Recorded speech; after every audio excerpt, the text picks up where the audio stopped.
Environmentalists are warning that it will be impossible for British Columbia to reach its climate targets if a Shell-led liquefied natural gas project forges ahead along the northern coast.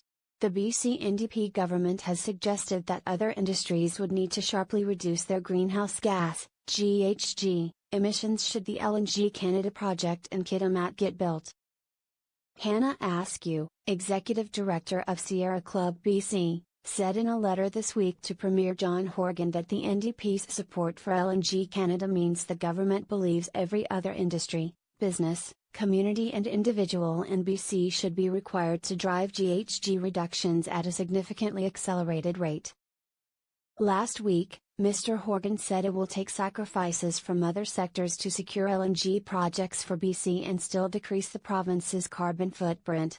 If we have an increase in emissions from the advent of LNG, then we are going to have to see concurrent reductions in other sectors, he said. Ms. Askew sent her letter as Shell and 4 co-owners of LNG Canada assess whether to proceed with the project. The consortium is expected to make a final investment decision by the end of 2018. We will have a hard enough time meeting our existing targets without the addition of LNG Canada.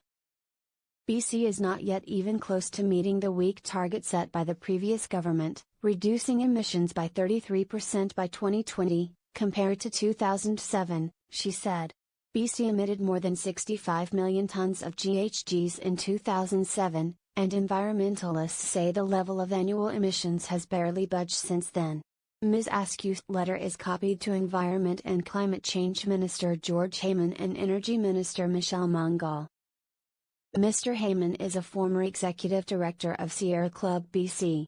Attaining BC's target of the equivalent of 13 million tons of carbon dioxide in 2050 isn't credible, given that GHG emissions from LNG Canada alone could be 8.6 million tons a year, Ms. Askew said.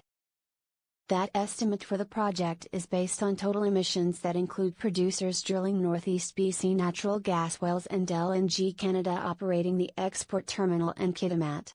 Clean energy think tank Pembina Institute also warns that British Columbia won't be able to meet its commitments to reduce emissions.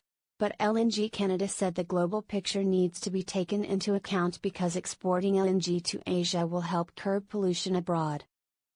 We purposefully designed LNG Canada to be the top-performing large LNG facility in the world, with emissions that would be at least 30% lower than new LNG facilities being built in the U.S. Gulf Coast, and 50% lower than the average facility currently operating today, Susanna Pierce, LNG Canada's Director of External Relations, said in a statement on Thursday to the Globe and Mail.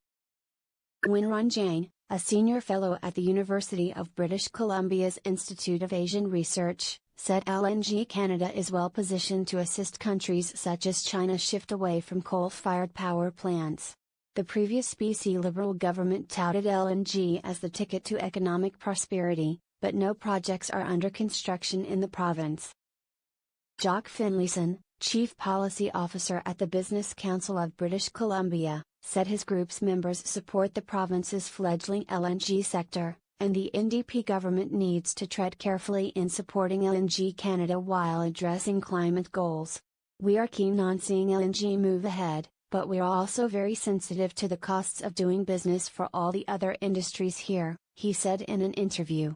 The province will have to decide how to balance competing objectives.